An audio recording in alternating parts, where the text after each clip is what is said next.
Ô, Pondé, o que você acha, por exemplo, hoje, a nossa sociedade, ela anda muito patrulhada, né? Eu vejo pessoas dizendo o seguinte, eu nem sei se eu posso falar mais isso.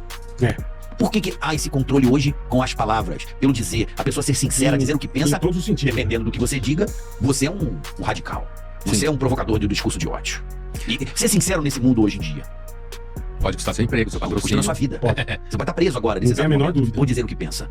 Como é que vamos resolver essa questão? Você vê alguma coisa? É um ciclo? Como é que é isso aí? Olha, você acredita? A única possível saída disso é se o capital, o mercado, parar de investir nisso. Da gás investindo na própria agricultura, botando as empresas para alimentar esse tipo de coisa, o compliance que tem das empresas não ficar investindo nesse tipo de coisa. Eu não vejo no horizonte isso acontecendo ainda.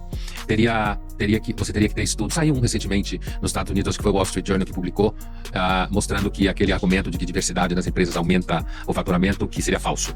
Não é que diminui, mas não há indício nenhum de que a empresa fique mais rica, como se falou alguns anos atrás. O Instituto McKinsey fez uma pesquisa e publicou uma pesquisa apontando que empresas que tinham uma diversidade de pessoas trabalhando daria mais lucro. Não. Nesse momento agora parece que não há nada que prove que dê lucro, nem nada que prove que tire lucro. Ou seja, fica meio que na mesma, né? Agora, ao mesmo tempo é muito difícil, porque cada vez mais você tem mais jovem trabalhando nas empresas. E os jovens vêm da faculdade, da escola, completamente contaminados com essa ideia de controle de gestos, de palavra. Depois, essa esquerda, que isso é da esquerda americana, é uma esquerda que foi derrotada no plano militar e econômico, com a derrocada da União Soviética, com a destruição do socialismo chinês, só sobrou o Partido Comunista autoritário, mas o socialismo foi muito pro saco. Ou seja, a opção socialista foi pro saco, e a esquerda parou de querer destruir o capitalismo, porque viu que não ia conseguir. Aí resolveu discutir plumas e baitês, entendeu? Resolveu transportar o debate de esquerda para o âmbito da cultura e do comportamento, que é o que os americanos fizeram, a esquerda americana fez. E ao mesmo tempo, você teve um fluxo muito grande de mulheres feministas entrando nas universidades e nas redações, e a diferença de homens quando são autoritários, eles o são de forma geométrica. Quer dizer, quadrado, reto, né? Abarca um grupo grande de pessoas a partir de regras muito claras que podem ser opressivas. As mulheres, quando são autoritárias, são de forma finesse. No detalhe, na palavra, no jeito, no gesto. E esse controle do politicamente correto não é o controle do sargentão. Que vai lá e mete a mão na cara, ô, seu babaca, não. É o controle daquela líder de departamento que olha o jeito que você senta na mesa, como você pega no garfo, que palavra que você usa. Não use essa palavra, menino, entendeu? Então é um tipo de controle típico da esquerda feminista americana. E como a esquerda não tem muito mais o que fazer, pelo menos até agora, então ela ficou em cima dessas pautas culturais, de comportamento, e isso aqui no Brasil, por exemplo, não só no Brasil, mas entre nós, o politicamente correto virou juridicamente correto, como você disse, dependendo do que você fala, você é preso. Você perde o patrocínio, você perde o emprego. Você é cancelado. Cancelado no sentido jurídico, né? Você literalmente se foge. É porque aqui é assim, né? Aqui parece que é um bullying virtual, eu não saberia definir, né? Parece que é um movimento que alguém fala alguma coisa, começa uma galera, daqui a pouco tem milhões em progressões de juros compostos. Fala, uma avalanche. Também tem muito Maria vai casar que não sabe nem o que tá falando. Mas as pessoas vêm e sentam o pau e aquela pessoa é diluída. Só que assim, eu converso com várias pessoas e falo assim, bicho, que são canceladas dentro do desespero, eu falei assim, não entre. Amanhã vai ser o próximo, você fica quietinho aí que vai dar certo. Esquecem de você. Rapidamente. Amanhã tem outro. Aquele velho ditado lá do peixe, né? Do jornal de hoje é o que embrulha o peixe de amanhã, né? Sim. Muitos falavam isso. Mas era. Era assim. É que agora quase com a velocidade, né? Mas impressa essa frase se perdeu. Você não tem onde enrolar o peixe. Mas, por exemplo, vamos falar do Brasil. O Brasil, acho que ele, pro mundo, hoje, a sociedade brasileira, ela é que mais tá conectada, ela é que mais interage em redes sociais, né? Parece que no Insta. A gente é fofoqueiro pra porra, velho. Povo fofoqueiro da porra. Você não acha que as pessoas estão. Ou é a comunicação da internet que trouxe isso à tona? A nossa sociedade é muito mais preocupada com as outras pessoas do que com a própria vida? Eu acho que a gente sempre teve uma vocação à fofoca, né? E falar mal dos outros. Sempre teve. É uma vocação brasileira. Não só brasileira. Não, mas o Brasil é a apoteose. O Brasil vai muito bem nisso aí. Mas assim, mesmo, olha, se você ler material sobre a pré-história, é muito provável, a gente evoluiu muito ao redor do fogo, o fogo sempre foi central, pra cozinhar, pra aquecer, pra assustar bicho, pra virar arma contra os outros, homens e tal. E a gente não tinha muito o que fazer, inclusive por isso fazia muito sexo, né? Pensemos na pré-história. A gente é uma espécie que é igualzinha no mínimo a 200 mil anos. Aí? Nós três aqui podíamos estar 150 mil anos batendo papo. Do mesmo jeito. Igualzinho que a gente é. Claro, falando outra língua, contra a roupa. Né? Mas assim, mas o corpão igualzinho, a estrutura, nós somos uma espécie pré-histórica. Muito do que a gente faz ainda é determinado pelo processo de evolução dentro desses 200 anos, 200 mil anos, inclusive do ponto de vista da psique. Também? A psique pré-histórica. Né? E que a gente vai, ao longo do tempo, se você pensar numa chave temporal, a humanidade começou a mudar muito há 5 mil anos, a agricultura um pouco antes, escrita, organização de Estado, coletor de impostos, que é fundamental para o Estado. Não, coletor antigamente o caçador-coletor e virou esse homem. Então, a gente passou a maior parte... de ser nômade, né? A gente passou a maior parte da pré-história sendo caçador-coletor. A gente virou agricultor ontem. E a modernidade, dentro de uma escala dessa, aconteceu semana passada. E os anos 60 e o século XXI, aos 20 minutos. Certo? Então, isso tudo é muito novo na nossa história, no nosso modo de comportamento. E uma das hipóteses mais seguras é de que a gente evoluiu fazendo bullying com o outro, ao redor do fogo, brincando, contando história de terror, falando mal um dos outros, porque é divertido, até hoje é divertido. Sim, né? Sim. Então, assim, Quando chega às redes sociais, isso atinge um nível gigantesco, né? E o Brasil é super plugado, porque de fato, eu acho que uma das razões para você ser muito plugado e falar muita merda é você ter uma educação meio ruim, né? Você ter dinheiro só para comprar aquela porra daquele celular, aquela Wi-Fi, e um investimento de certa forma barato. É barato. Pensando bem, é verdade. E o que você fica fazendo nas redes sociais? Você vê um monte de lixo, um monte de vídeo e fala mal dos outros. Os moleques jogam. Falsa. Fake news, né? News, Os moleques gostam muito de jogar jogo na rede. E aí, quando cresce, vê uma mulher na frente, não sabe o que é, pensa que é um ET. Os caras hoje não sabem. Não é da Enter, é da Enter. Então, os caras não sabem muito. Não dá Enter. Lidar com mulher, não sabem muito o que falar. Sabe? Isso quem diz é um cara chamado Jonathan Haidt, no livro novo dele, Geração Ansiosa, eu tô citando ele. E as meninas são super ansiosas com a aparência física, com a beleza, sofrem inclusive com a maledicência das outras amigas, porque são das grandes mentiras contemporâneas, né? Só a sororidade, que as mulheres se amam. Sim. Fraternidade nunca funcionou, porque sororidade ia funcionar. A gente sabe bem, no Pânico se amava. Se amava, mano. Nossa. Se desse uma faca. Porra, era mortandade na hora. Não é o programa do Pânico. Pô, a mulherada que brigava ali, irmão. A mulher, ela tem entre uma elas, outra. você fala? Claro, ela é muito competitiva, né? A mulher é muito competitiva. Mas essa aí que você falou dessa coisa das mulheres, especificamente, é muito diferente a relação entre mulheres e entre homens, né? Por que essa diferença tão... Provavelmente evolucionária. Provavelmente evolucionária, da experiência da evolução. Os homens são violentos, os homens disputam o tamanho de pau, a gente sabe. Muitas vezes isso em relação ao carro, que é uma continuidade do pau deles. Verdade, o carro do cara tem um pau pequeno. Isso é uma tese que as mulheres normalmente falam. Né? Quando o cara tem um carro muito grande, tipo picape dupla, muito caro. Enfia na garagem, no shopping, a mulherada vira e fala assim, ó. E o salário, ó? Aí no caso é o pinto, né? Que é o salário de muitos. Atualmente eu sou o Kid Bengala, né? Quando de Mini Cooper. Mini Cooper é caro, né? É caro. É o meu 2018. É caro. Não, mas eu vou de carros exuberantes, tipo Ferrari. Porsche. Não, esse daí, então o cara não deve nem ter. O cara... Ferrari, do jeito que o carro Imagina esse agora que trouxe a Bugatti, 50 milha. Maserati, essas coisas, né? Trouxe a Bugatti. Mas a mulher, o homem é diferente mesmo, né? O homem é violento também, só que o homem é violento de forma explícita. Né? Você sabe claramente a forma como a violência funciona. O homem, por exemplo, numa balada, ele vai de 0 a 100 se mexer com a mulher dele. De 0 a 100 em 1 minuto. Né? Eu lembro uma vez, eu estava num bar na Vila Madalena, no aniversário, e eu saí fora do bar para fumar um charuto. Né? Era um bar-restaurante, e do lado tinha um bar, e aí eu vi uma moça brigando com um manobrista, né? Batendo boca. Você, vagabundo, não vai buscar o carro, não sei o quê. Né? Aí ela entrou, daí a pouco saiu, provavelmente o namorado dela, mas já saiu com o pé no peito do manobrista.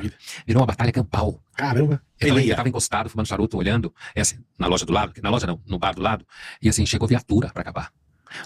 Porque os manobristas dos lugares se uniram. E aí foi uma verdadeira luta de classes. E os caras que estavam no bar começaram a se juntar também para bater nos manobristas. Eu lembro de 3 ou 4 viaturas. Batalha campal. Caraca, o negócio. Caraca. O negócio. E tinha mulheres, eu vi uma, muito especificamente, ela montou, subiu no ombro, no cangote, tirou o salto alto, primeira coisa que faz, subiu no ombro do cara, do manobrista, começou a bater nele de cima. Caraca. Né? Sabe que briga feia. Não, eu nunca esqueci isso, deve ter uns 10 anos. Caramba. Eu nunca esqueci, porque foi uma cena imperdível. Né? Agora, a violência da mulher... É por qualquer coisa, né? Além de ser mais violento, é por qualquer coisa. E nesse caso começou com a mulher, né? Então, esse dia o cara matou o motorista do busão porque ele não quis parar fora do ponto. O cara matou o cara porque ele não quis parar. Sem noção. Então, o homem é violento assim. A violência da mulher é sutil. É por isso que eu falei, na ordem da finesse. É o jeito que ela fala, o olhar que ela solta pra colega. Ela levar a entender que a colega subiu na empresa porque deu pro chefe. Entendeu? Porque é justamente na empresa quem lança a primeira suspeita desse tipo, normalmente são os colegas, não são os caras. Eu sei que as feministas ficam muito putas, mas eu como não ligo pra elas, não tô nem aí. Mas isso é um fato, né? Se você observar. E evidentemente isso quer dizer que é verdade. Sim. Mas é o primeiro tipo de suspeita que levantam, né? Então, assim, a mulher, ela tende a ser violenta na forma de condução e de formatação, hoje a palavra caiu de moda, formatação do comportamento. O plano. Né? É organizado, estratégico, sem essas explosões necessárias dos homens, sabe? A violência física explícita. É uma violência menos física, mais simbólica, mais psicológica, mas a espécie é violenta. Por que as mulheres não iam ser? Homens e mulheres são. E não tem uma tendência antropológica para que o homem fique menos violento? Que jeito? Uma evolução, alguma coisa que leia. Não há nada que prove isso. Nada que prove isso. Nada. Se você olhar ao longo da história, amanhã você pode ter... Primeiro que já tem guerras aí, gente matando gente pra caralho. Amanhã, por exemplo, se a pandemia de Covid, que um monte de gente já não lembra mais, Sim. Apesar que no começo os caras falavam novo normal. Foi um minuto atrás. Novo normal.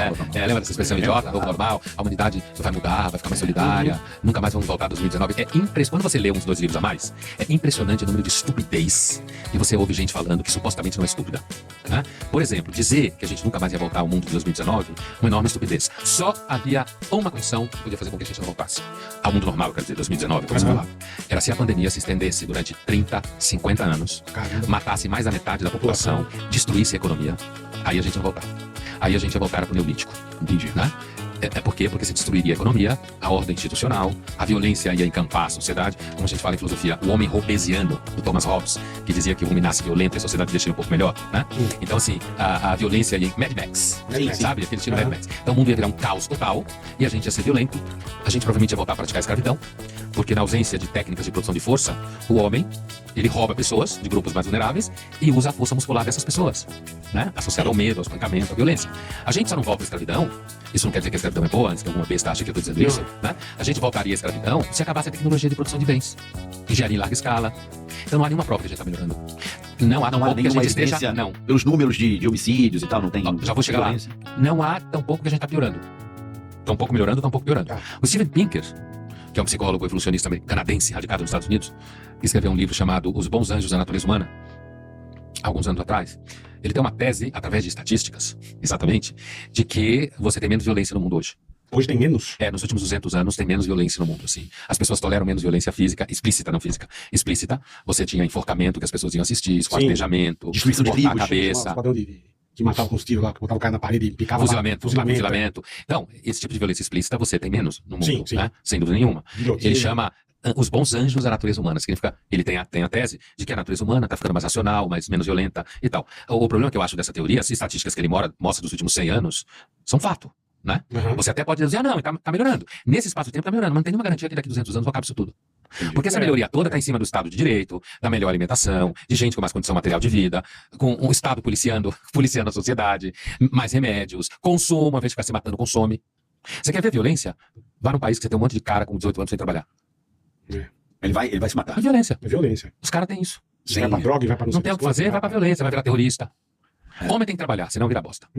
Eu concordo. Fez 18, pega a carteira e vai embora de casa. Até pra... Tem que trabalhar. Assim, cara que não trabalha, e que, é claro, pode ter exceções, é óbvio, mas que vive a vida inteira sem trabalhar, só estuda. Alguma degeneração acontece. Às vezes nem estuda. Parada. Nem, né? Às vezes nem estuda, é verdade. E cada vez mais essa rapaziada tá morando com os pais até o talo, né? Tem gente com 40 anos aí, 35. Sem fazer nada. Não, vivendo na roupa casa. lavada. Roupa lavada, comida na mesa. Tem um ditado popular, não é ditado popular, é uma piada anedota de que em matéria de filhos o mais difícil são os primeiros 40 anos, né? É verdade. Depois melhora. Depois dá uma melhorada. Por isso que eu falo, tem uns pais às vezes que ficam bravos, né? Eu lembro assim de pais, porra, chato pra caralho. Mas acho que o pai vai ficando mais chato pra ver se o filho da puta sai dali. Meu pai não aguenta mais. Não, chato. Ô, Megão.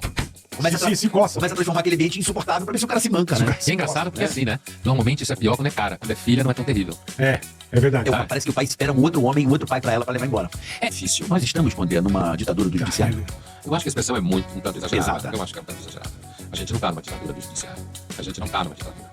E não significa que não exista certos processos que se caracterizam por ser uma espécie de censura do judiciário. Não uma ditadura, mas você tem censura de conteúdos que vem do judiciário. Então, por exemplo, quando você tem ou alguém do Ministério Público, ou um juiz, se chegar até o juiz, né?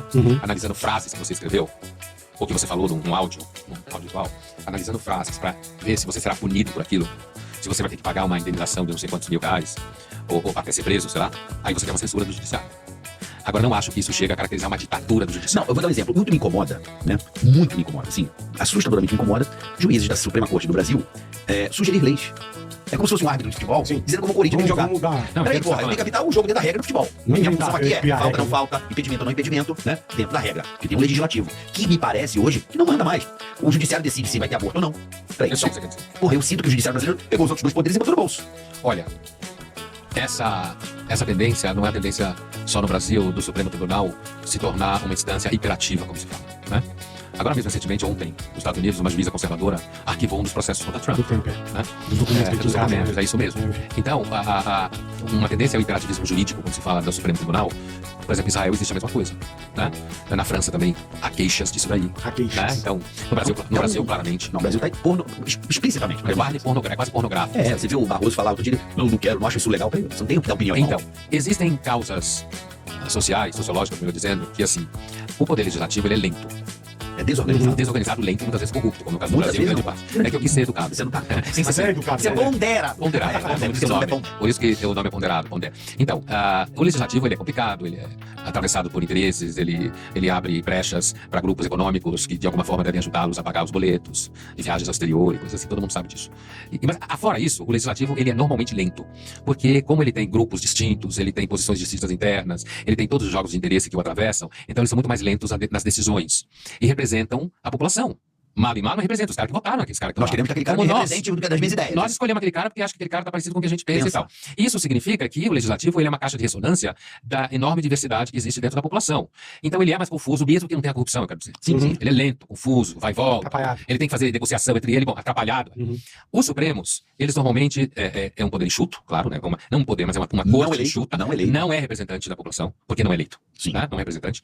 Não faz lei, analisa o caráter constitucional daquela lei específica que lhe foi apresentada. Vale a pena lembrar que um dos maiores litigantes que levam causas ao STF desde os anos 90 no Brasil é o Legislativo, tá? São deputados que perdem no voto ali durante a plenária e falam, não, isso aqui não pode valer. Exatamente isso. São justamente eles que perderam na Assembleia e correm pro STF para ver se o STF atrapalha isso a decisão. Desde 92. Mas eles estão operando muito desde assim, 92? né? Crescendo. Bom, o Supremo normalmente é formado de pessoas que vêm da elite econômica, da elite de formação acadêmica, né? Enquanto que o Legislativo tem todo tipo de gente, inclusive gente quase analfabeta. Eu conheço lá. Certo? Então, não sabe nem ler, né? Então, os Supremos, eles têm uma tendência, muitas vezes, a ter posições mais rápidas e claras sobre problemas. Justamente porque ele é enxuto, porque as pessoas são bem formadas. Facilita. A maioria esmagadora, se não todo mundo, vem de elite. Né, de alguma elite no mínimo, de classe média alta do país. E isso faz com que o Supremo ele acabe mais facilmente, no caso do Brasil especificamente, a se identificar com pautas liberais e progressistas. Né? Então, isso faz com que o Supremo resolva situações mais rapidamente e mais identificada com aquelas pessoas que fazem opinião. Intelectual, artista, jornalista, professor universitário, muitos advogados. Um clã. É um clã de elite. Né? É a mesma rapaziada que se frequenta, né? Que frequenta os restaurantes, bar, shows, se frequentam. Então, é claro que isso acaba fazendo com que o Supremo tenha uma espécie de blindagem por parte da inteligência pública, que na sua maior parte concorda com as pautas que o Supremo tem no país.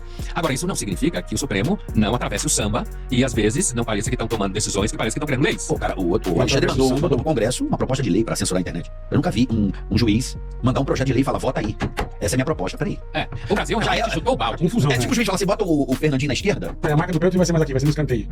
Daí eu quero. Essa é a analogia mesmo. Eu acho meio estranho, porque escanteio vai ser gol. Isso, exatamente. Se fizer gol, escanteio vai ser gol. Nós decidimos aqui, com árbitros. Que agora, se o cara fizer escanteio, vai valer 2. 2 gols. 2 gols se for olímpico. Então, nós decidimos isso. Isso aí. Não teve o Congresso da FIFA com todos os seus representantes. Não, nós resolvemos. Esse é a contradição grande da relação entre qualquer Supremo e qualquer Legislativo. É claro que eles vão dizer, não, isso é uma análise constitucional técnica, né? Mas a verdade é que nós temos a sensação no Brasil que o Supremo está um pouco hiperativo mesmo. Um pouco para ser educado. Um pouco hiperativo. Resultado, eu confesso a você que eu tô triste, porque, pô, nós já temos uma república de farrapos, né, das bananas, como muito se diz por aí, sendo clichê mesmo. Nós viemos de uma monarquia em que a república entrou como um golpe. Foi um golpe de Estado. Um golpe de Estado, né? O Brasil, ele gosta de um golpezinho, como o americano também adora matar presidentes. Aqui não, mas lá eles gostam de matar presidente, é uma puta república bem constituída, bem organizada. A nossa não é, né? E a gente gosta de golpe, gosta de tirar na força. Os presidentes, quantos já foram aqui? Uma porrada. Já foram muitos presidentes aqui. A começar pelo imperador. A começar pelo Dom Pedro II. Então, assim, o Getúlio se matou porque já estava prevendo o golpe. O próprio Getúlio deu o golpe. Então, assim, aí teve 64. O Brasil, ele é um país que ainda não se encontrou dentro de uma república. Teve um golpe na própria república logo depois da proclamação. Sim, teve um outro golpe.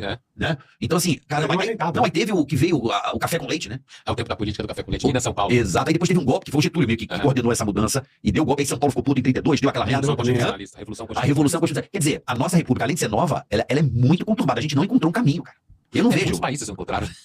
Não, eu gosto de monarquia. Porque chamam a atenção, os poucos que têm são organizados. Eu, particularmente, eu gosto de monarquia. Monarquia constitucional? Eu gosto. Eu acho que os países que têm.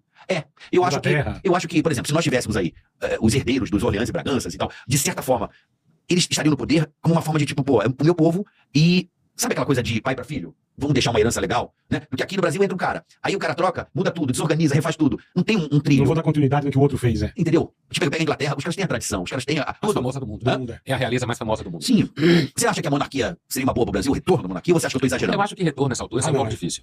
Porque os laços foram cortados, e pelo menos as figuras que tem por aí ligadas à família real brasileira ou mesmo portuguesa, não me parecem pessoas que estão excepcionalmente douées, como falam os franceses, dotadas. Não me parece. Não parece? Não me parece. É claro que são pessoas chiques, que têm uma herança e tal. Eu gosto do Felipe lá, eu achei um cara legal. Eu não acho nenhum deles assim muito especialmente doué. Agora, a ideia de uma monarquia constitucional, como se fala, que é o caso da Inglaterra, que é o caso da Suécia, né? Que é o caso da Bélgica, Holanda, quer dizer, uma monarquia que você tenha uma continuidade da realeza e ao mesmo tempo você tem um chefe de governo que é o primeiro-ministro, tem países na Europa que funcionam muito bem com isso. Né? O Borges, o poeta argentino Borges, que era um confesso monarquista, né? Ele dizia que ele era a favor da democracia, a favor da monarquia, porque pelo menos um dos líderes não ia ter que mentir para ser líder. Exato, pô, maravilhoso. Porque será É mentira, verdade, funciona, né, meu? Porque ele já nascia verdade, líder. não tem jeito, né? Então, e que isso, se por um lado isso pode ter problemas, por outro, sem nenhuma dúvida, o argumento do Borges, apesar de engraçado, tem sua validade. Sim. Né? E por outro lado, você teria um primeiro-ministro, esse sim teria que ser eleito, não ele, mas o partido dele fazendo a maioria. Então você equilibraria um tipo de poder que é um poder por sangue, sem escolha, com a vantagem de, na maioria dos casos, a família muito antiga, com gente que foi educada para exercer o poder, e por outro lado você teria um equilíbrio que seria um parlamento eleito normalmente de forma republicana e tal. Eu acho assim, eu não sei se isso vai resolver o problema do Brasil, entende? É isso que eu quero dizer, não sei se ia resolver o problema do Brasil. Mudar, né? Se ia mudar o fato do Brasil, talvez se a monarquia no Brasil nunca tivesse caído, Era outra história. e você tivesse tido um processo histórico constituído de evolução da família, de exercício do poder, e portanto pessoas que foram preparadas ao longo da vida para exercer o cargo de rei, a Espanha também é assim. Sim. Se você tivesse isso, talvez você tivesse tido uma evolução da família real brasileira diferente da evolução que aconteceu, que não houve evolução, na verdade. É porque parece assim, por exemplo, você pega o Brasil, na minha opinião, pelo que eu gosto muito da história do Brasil, sim, é a que eu mais me dedico, né? As minhas leituras. Pelo que eu li, Dom Pedro II foi uma estadista que a gente já teve. Eu já ouvi isso também, que ele foi um grande líder. Foi um cara que fez uma revolução no Brasil, em relação à tecnologia, evolução de sociedade, coisas do mundo inteiro. É um cara respeitado no mundo inteiro. Ele foi uma autoridade do Brasil, chama-se Dom Pedro II. Foi, aparentemente foi, sim. Pelo que tá nos registros. Então, assim, pô, que pena a gente não herdar um cara que trouxe tanta coisa bacana, sabe, pro Brasil. Porque parece que hoje nós não temos dono, não temos referência, a gente não tem pra onde ir. E o homem precisa, filosoficamente falando, você concorda? O Brasil é um país meio perdido mesmo, em termos de É referência. educado, né? Ele é meio perdido. O que a gente teria tido é que a imperadora, porque o Brasil nunca foi reinado, foi império, que era um país muito grande, né? Ela chamava imperador. A imperatriz seria Isabel, a que fez a abolição da escravatura, assinou a lei, né? Seria Isabel e, por sua vez, os filhos que ela viesse a ter, ou filhas sim, que ela que viesse a ter. morreram, né, também, tragicamente. Uma história triste pra caramba. Então, assim, então você teria uma continuidade natural, educação, formalidade, identidade com a população. Por exemplo, Machado de Assis provavelmente era monarquista. Não gostou muito da República. Se você ler nos livros dele, ele tinha meio de sarro. Né? Tem livros dele, o Memorial de Aires, que, inclusive, a proclamação da República se dá no meio do romance. Né? Acontece a proclamação da República. Então, assim, então talvez isso tivesse constituído uma massa de identificação simbólica na população que fosse de alguma forma válida. O fato é que a gente não tem essa experiência na América Latina. Na América Vamos Latina. lá. Vai embora. Pessoal, agradecer a Insider, agradecer professor Pondé, obrigado por você ter vindo Eu que aqui. agradeço Vou trazer você vocês. com o Pablo Marçal aqui, vamos fazer um grande programa filosófico. Um Boa. café filosófico com Profunda. Pablo Marçal. Pelo amor de Deus. Um Nescau filosófico. Nescau. Um Nescau filosófico.